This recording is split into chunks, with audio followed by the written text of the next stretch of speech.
Good morning. Now, I thought I'd make a short live video for you because I've had a few people ask me over time, and it actually came up yesterday from a client who said to me, look, I'm in middle management, I'm learning a lot of things about how to lead people, but one of the things that really kind of confuses me is what is employee engagement? It's something that our HR people talk about quite a lot, and we're hearing a lot about it and we're doing surveys and getting results, but I really actually don't understand exactly what it is. So I talked that through with that client, but I just thought it was worthwhile jumping on and just talking a little bit about what it actually is.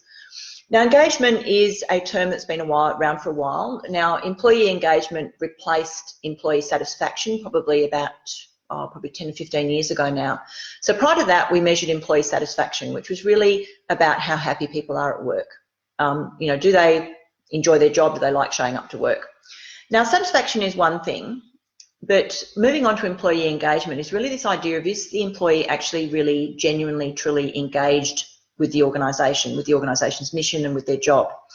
Now, when we look at people like, for example, Hewitt & Associates, they break employee engagement down into three categories that they call say, stay and strive. Now, the say category, what they're measuring is, do people say good things about their organisation to other people?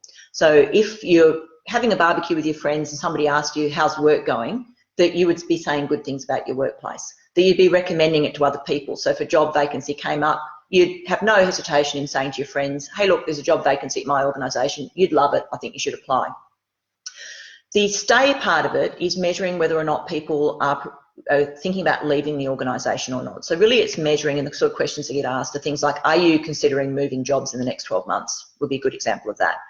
So we've got our say, we've got our stay. And then the final one, which is actually the most important one for organisations, is the strive, what's called strive, which is, am I actually doing my best work? When I show up to work every day, am I coming along and I'm putting energy and effort into it rather than just kind of coasting along and doing the bare minimum?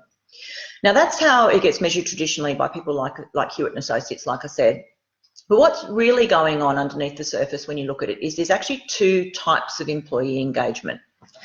The first type is rational engagement. And what's happening with rational engagement is that I've made a decision to stay with my organisation, and I probably say good things about my organisation because it makes rational sense. Some of the things that would cause rational engagement would be things like, they pay me well. I get good training and development. I've got a nice, clean, shiny office with good facilities and amenities. Maybe there's a gym on site. Maybe I've got on-site car parking. There's a whole bunch of rational, reasonable arguments as to why I would consider this is a really good place to work. So it would make sense for me to stay there. Now, that is all very well and good because it leads to high retention, because people aren't going to leave because they're getting a really good deal at the end of the day.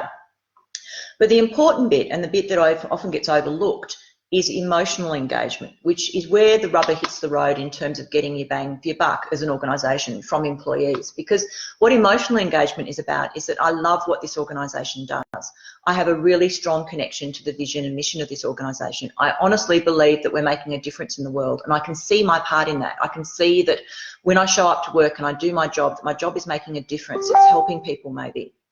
So emotional engagement is very different from rational engagement. And emotional engagement, you really see that, I guess, in its fullest when you look at volunteer organisations, where you get people who maybe volunteer to go overseas and build a school in Africa, for example. And they do it as, they're not getting paid for it. They often are putting up with, really horrible conditions. At the end of the day, they might be sleeping in a tent, they might be up to their knees in mud, but they're doing it because they genuinely believe that what they're doing is making a difference, and they're massively emotionally connected to the mission of the organisation. And when you think about that, you think about, people will go above and beyond for that. They'll do it without pay. They'll do it in horrendous conditions. Obviously, we don't want to replicate that in workplaces. We don't want people to have to put up with horrendous conditions and no pay in order to, and get that rational engagement out of them.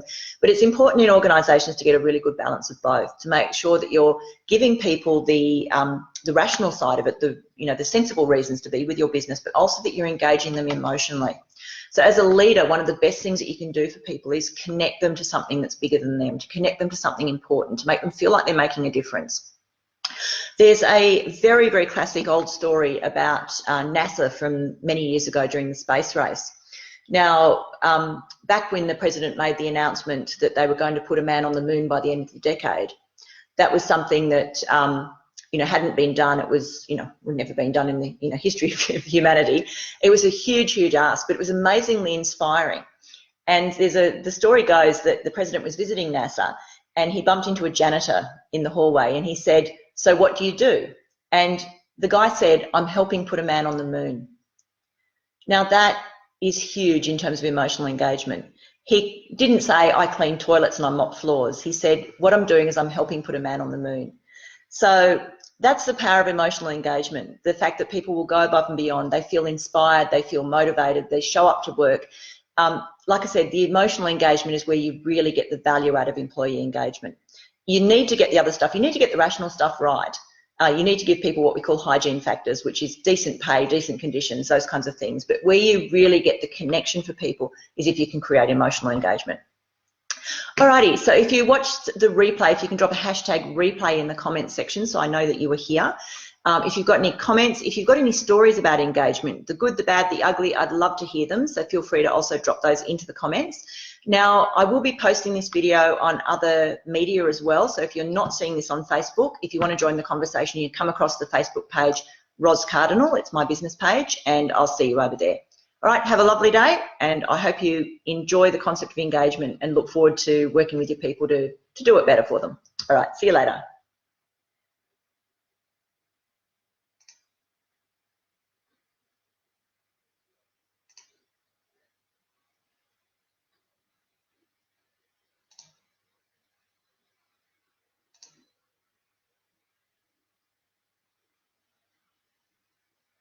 And look forward to working with you.